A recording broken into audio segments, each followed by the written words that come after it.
So welcome welcome welcome everyone. This is Akash Kandoi और हमारे साथ है हमारे प्यारे करण कुमार सर, जिसको हम प्यार से केके सर कह सकते हैं। सर आपको एके और केके की जोड़ी है भाई साहब।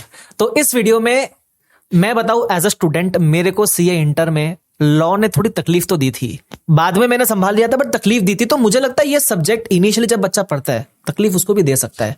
तो कुछ लॉ के जो मिथ्स है उसको आज दूर कर देते हैं, ठीक है। तो हमारे करण सर हमको हेल्प करेंगे। मैं बता दूं, करण सर सीए भी है, सीएस भी है, वो बहुत साल से सीएस के बच्चे को भी पढ़ा रहे हैं। तो वो सीएस में कैसा लॉ उनके खून में होता है, ठीक है। तो इनसे जानना चाहेंगे कि यार कैसे टैकल किया जाए। तो सर पहला सवाल एकदम डायरेक्ट आपके सामने, आपके कंप्यूटर स्क्रीन पे तो नहीं, मैं बताऊंगा। सबसे पहले sir, law being a theory subject tackle कैसे करें सर? सर लॉ का मैं ये बोलना चाहूंगा कि देखो, थ्योरी सब्जेक्ट जो होते हैं ना, उसमें सबसे बड़ा इशू ये आता है बच्चे को कि लिखना क्या है। मतलब हमको समझ में सब आता है, बट हमको प्रॉब्लम होती है लिखने में। और उसका मैं मानता हूं कि सबसे बड़ा रीजन ये है कि हम ना, आज के ट्रेंड जो मैं देख रहा हूं वो ये है कि हम लोग from the very first day सीधा समरी पे फोकस करते हैं, which is actually not good. क्योंकि जब तक आपको कंटेंट याद नहीं होगा तो आप डायरेक्टली समरी पढ़कर आप केस बेस्ड क्वेश्चन, मेरे को नहीं लगता कि आप सॉल्व कर पाओगे। और वही रीजन सबसे बड़ा होता है कि आपका पेपर जो है वो गड़बड़ा जाता है और फिर पूरा ग्रुप ही वो नहीं हो पाता है। सो समरी, मैं बोलूंगा कि समरी लास्ट के रिवीजन डेज जो होते हैं उसमें कामयाब है, बट स्टार्टिंग डेज में you have to focus on the conceptual clarity, plus साथ ही साथ आपके मैक्सिमम जितने क्वेश्चंस आप प्रैक्टिस कर सकते हो वो। मतलब मेन, मैं ये बहुत शॉर्ट में अगर बोलूं ना, तो मैं तुमको ये बोलूंगा कि तुमको क्वेश्चंस, कंटेंट और कॉन्सेप्ट्स पे फोकस करना है मेजरली, ठीक है। मतलब स्टार्टिंग से आप इसी पे फोकस करके चलो, लास्ट में जब आप रिवीजन कर रहे हो then go with the summary. तो सबसे बड़ा रीजन ये। तो भाई सर ने तो एकदम मजा दिला दिया। सर इसी से लिंक्ड आपने कहा कंसेप्ट, क्वेश्चन, समरी बाद में आप समराइजेशन कर देंगे, क्लास के अंदर ही करेंगे। बट अब मैंने इतना सब याद कर लिया, ठीक है, क्वेश्चन भी मैंने पढ़ लिए। मुझे क्वेश्चन पढ़ के ये दिखता है कि ये पढ़ा हुआ क्वेश्चन है। अब दिक्कत आती है, हाथ नहीं चलता एग्जाम में, इसको प्रेजेंट कैसे करूं? क्योंकि मैं अपने लैंग्वेज में लिखूंगा तो मैं सोच कुछ और लिख कुछ और रहा हूं। तो एक कोई स्पेसिफिक फॉर्मेट होता है क्या सर लॉ में आंसर करने का? सर एक चीज पहले मैं बताऊं आपको, बच्चे क्या बोलते हैं, जो लॉ में लिखा है डायरेक्ट मेरे को एग्जैक्ट याद करना पड़ेगा। क्या मैं एग्जैक्ट लैंग्वेज लिख के आऊं, वही वर्ड लिख के आऊं, वैसी क्लॉज लिख के आऊं? तो एब्सोल्युटली नो, एब्सोल्युटली नो। मतलब मैंने सर सीए के एग्जाम में भी किया, सीएस के एग्जाम में भी किया, कभी मैंने एग्जैक्ट लैंग्वेज, भाई वो कोई नहीं कर सकता। आप सोचो आप कट कॉपी पेस्ट कर लो और वहां पे जाके लिख के आ जाओ, वो नहीं होगा। आप अपनी लैंग्वेज में लिखो, ठीक है, क्वेश्चन प्रेजेंट करो। There is a standard format. Format क्या है आपका? कोई केस बेस्ड क्वेश्चन आया, first of all you have to write the provision. आप सबसे पहले प्रोविजन कोट करो। एक चीज और यहां पे बोलना चाहूंगा कि अगर आपको सेक्शन नंबर याद है, अच्छे से याद है तो लिखो, नहीं याद ना लिखो, वो ज्यादा बेटर है। आप गलत कोट करोगे, एग्जामिनर उसको देखते ही पूरा क्वेश्चन पढ़ेगा ही नहीं आगे। माइट भी पॉसिबल, ऐसा होता है, ठीक है। आप मत लिखो, कोई क्लॉज नंबर नहीं याद आ रहा मत लिखो, रूल नंबर नहीं याद, नाम नहीं याद मत लिखो, सीधा लिखो as per the relevant provision. First of all write the provision, actual जो प्रोविजन है वो लिखो। प्रोविजन लिखने के बाद आप केस के फैक्ट्स लिखो, आपके क्वेश्चन में क्या आया, उसके बाद आप उसका जो ऑब्जर्वेशन आया, आपने क्या समझा उसमें, आपके प्रोविजंस क्या थे, उसको रिलेट करके लिखो। और लास्ट में फाइनल कंक्लूजन इज मस्ट। मतलब वो कहते हैं ना चेरी ऑन द केक वाला हिसाब है, वो है आपको कंक्लूजन लास्ट में डालना है। क्योंकि कई बार एग्जामिनर, जैसे जिनसे मेरी बात हुई, वो लोग का क्या रहता है कि हम लास्ट में जब क्या होता है, पूरा बड़ा क्वेश्चन है, कई बार हम सीधा कंक्लूजन देखते हैं, whether this contention is valid और नॉट। अब लास्ट में बच्चे ने लिखा नॉट वैलिड, बोलेगा भाई गलत ही आंसर। कई बार छोड़ देते हैं, नहीं पढ़ रहे, तो आप कंक्लूजन जरूर डालो। मतलब this is the standard format. First of all provision, then उसके बाद आपका बोलते हैं केस के फैक्ट्स, उसके बाद ऑब्जर्वेशन और उसके बाद आपका कंक्लूजन। सर इसमें इसका एक ही रिलेशन वाला क्वेश्चन ये होगा कि अगर मैंने फॉर एग्जांपल 4 इसमें आंसर किया और मैं कंक्लूजन रॉन्ग हो गया, तो क्या मुझे ऊपर के स्टेप के मार्क्स मिलते हैं क्या? बिल्कुल बिल्कुल मिलेंगे सर। कई बार ऐसा रहता है कि जो है आपकी मार्किंग होगी वो स्टेप वाइज होगी। आपका प्रोविजन ठीक है, बट लास्ट में कई बार ऐसा हो जाता है, कई बार प्रेशर होता है सर बच्चे के ऊपर, वो लिखना वैलिड ही था बट वो पता नहीं क्या हो जाता है। बस हम भी जानते हैं इसको, हमने भी करा है, सास भी कभी बहुत ही सोच कुछ और है, लिख कुछ और दिया। अब सर इससे के रिलेशन में एक और लॉ का मैं ट्रेंड एनालिसिस कर लेता हूं, सिलेक्टिव स्टडी कर लेता हूं। सर 15 चैप्टर है, 10 कर लिया, 5 छोड़ दिए। क्या इस तरीके से हम लॉ में अच्छे मार्क्स स्कोर कर सकते हैं क्या? सर आईसीआई भी फिर सेलेक्टिव ही करेगा किसी को सेलेक्ट करेगा, किसी को नहीं करेगा। सेलेक्टिव स्टडी का ना गलत मीनिंग क्या हुआ है मार्केट में। सेलेक्टिव स्टडी का मतलब बच्चे जो समझते हैं वो ये समझते हैं कि 10 चैप्टर दिए, 4 करेंगे, 6 हटा तो ये सेलेक्टिव स्टडी नहीं होती है, ठीक है। सेलेक्टिव स्टडी का मतलब आप पढ़ो सारा। कई बार ऐसा हो गया है लास्ट अटेम्प्ट्स में, आप देखना कोई क्वेश्चन, कोई चैप्टर जिसमें से 20-20 नंबर का इंस्टीट्यूट पूछते हैं। और इस अटेम्प्ट में मैंने सोचा ठीक है 20 यहां से आएंगे, 30 यहां से आएंगे, तेरा भाई पास। हाँ। वो भाई पछताता है क्योंकि बड़े भाई ने वो पूछा ही नहीं पेपर में और 20 नंबर का चैप्टर आया ही नहीं। मतलब आप मानो सर आया ही नहीं है, एक क्वेश्चन नहीं आया उस 20 नंबर वाले चैप्टर में से। तो ये एब्सोल्युटली गलत है। You have to study each and every chapter. पता है जिस चैप्टर को हम इज्जत नहीं देते ना सर, वो 16-16 नंबर के भी आते हैं। और जिसको हम पढ़ रहे हैं ना दिन रात, डायरेक्टर्स पढ़ेंगे, ये पढ़ेंगे, जनरल मीटिंग पढ़ेंगे, वो 4 नंबर का क्वेश्चन है उसका पूछ ही नहीं रहे। तो ये बहुत गलत है। सिलेक्टिव स्टडी का मतलब ये नहीं होता कि कुछ चैप्टर करे कुछ छोड़ दिए। You have to do everything.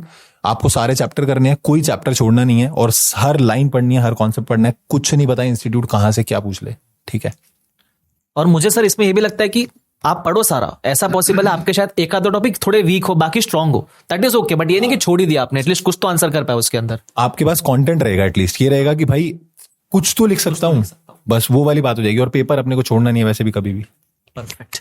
Sir law में कितने रिवीजन करूंगा तो पास हो जाऊंगा? पास तो मतलब आप तो वैसे बोलते हैं एग्जाम्शन दिलवा के छोड़ोगे, उस पर भी आऊंगा मैं, बट कितने रिवीजन करूं तो मेरा डिसेंट कवरेज हो जाना चाहिए सर? सर एक बार हम क्लास करेंगे, क्लास के साथ रिवाइज करेंगे, क्लास के बाद रिवाइज करेंगे, चैप्टर खत्म होने के बाद रिवाइज करेंगे, बैच के बाद रिवीजन आएगी, उसके बाद तुम भी रिवाइज करोगे। सर कितनी बार रिवाइज कर लोगे आराम से? इतनी रिवीजन के बाद तो भाई मस्त पेपर निकलेगा यार। और सर मेरे खुद के भी ना 2-3 बार, जैसे मैंने 3 बार मिनिमम आपको रिवाइज करना है, मैंने भी रिवाइज करा है। I got 81 in CS executive also, ठीक है। फाइनल में भी कॉर्पोरेट इकोनॉमिक लॉज में आई गॉट 86। तो मतलब रिवाइज करो आप। और चलो इलेक्टिव में तो फिर भी अपने को ओपन बुक करना होता है, बट वहां भी ICAI का ओपन बुक ये नहीं है कि किताब खोली और पेपर दे दिया आपने सामने बैठ के। उसमें भी आपको कॉन्सेप्चुअल पता ही रहना चाहिए, क्योंकि वही सारे चैप्टर्स आपके कुछ मेन में भी हैं, तो आपको नॉलेज अच्छी रहनी चाहिए उधर भी, ठीक है। तो 3-4 रिवीजन आई थिंक सफिशिएंट है। और वो तभी सफिशिएंट है अगर आपने पहली बार जो टाइम लगाया ना वो लगाया है। मेन ये मैटर करता है, क्योंकि आपने पहली बार में ही भगा दिया, वही मैं फिर बोलूंगा कि समरी कर ली, भगा दिया, और फिर आप सोच रहे हो मैंने तो सर 4 बार रिवाइज करा था, मेरा पेपर नहीं क्लियर हुआ। तो वो आप धोखा कर रहे हो अपने साथ ही, कि आपने स्टार्टिंग में टाइम ही नहीं दिया। एक्चुअल में फर्स्ट टाइम आपको टाइम देना पड़ेगा। आप खुद देखोगे फर्स्ट टाइम, वो कहते हैं ना लर्निंग कर्व होता है सर, फर्स्ट टाइम टाइम देंगे, सेकंड टाइम कम हो जाएगा, थर्ड टाइम और कम हो जाएगा। वो 4 रिविजन में मेरे हिसाब से बहुत सॉलिड हो सकता है। सर 86 मार्क्स लॉ, दो लोग पास होते हैं 86 में। 2 लोग। अरे स्टिल यार सर। सर लॉ में एग्जाम्शन आ सकती है? जैसे मैं अकाउंट्स पढ़ाता हूँ, ठीक है, मैं तो सीना ठोक के बोलता है एग्जाम्शन मैं दिलाऊंगा, टेंशन मत लेना, ठीक है। और मुझे पता है प्रैक्टिकल पेपर है मैं दिलवा दूंगा। थियरी में नॉर्मली कंटेंशन ऐसा होता है कि यार थियरी है भाई 40 चाहिए। तो सर मतलब लॉ में आ सकती है क्या मेरी एग्जाम्शन?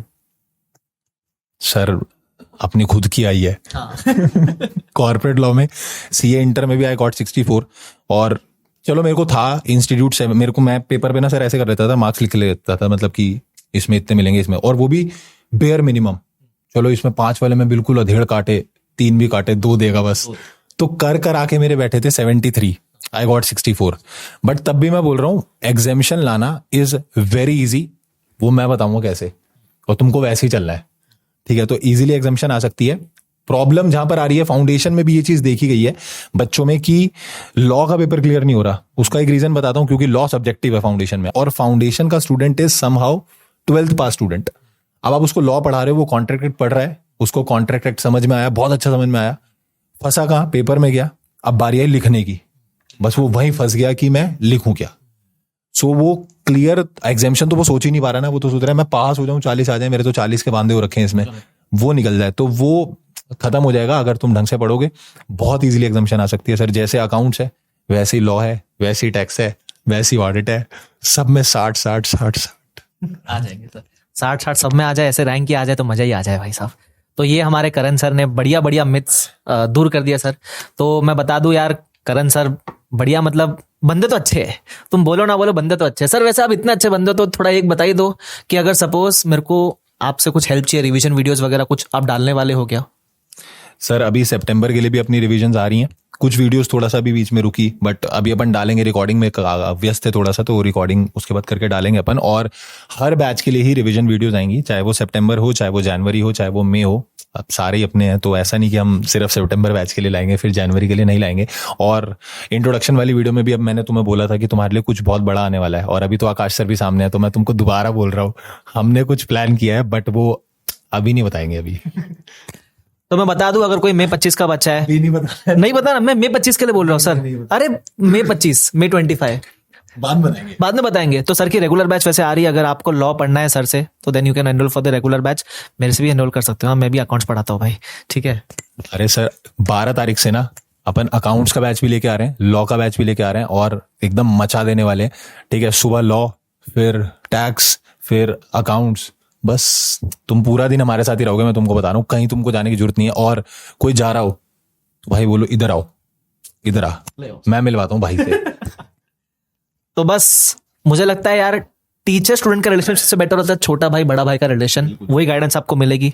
तो अगर आप आ रहे हो तो मिलते हैं, नहीं भी आ रहे हो तो हम तो बने रहेंगे, गाइड करते रहेंगे आपको कहाँ जा रहे हैं हम। तो मिलते हैं। Thank you so much Karan sir for joining. बिल्कुल sir, thank you through Akash sir, अपन ने मिलके मिथ्स तुम्हारे क्लियर करे और तुम मिलो ना यार 12 तारीख को, बस यही बोलूंगा सर तुम्हें। चलो take care, tata, bye bye.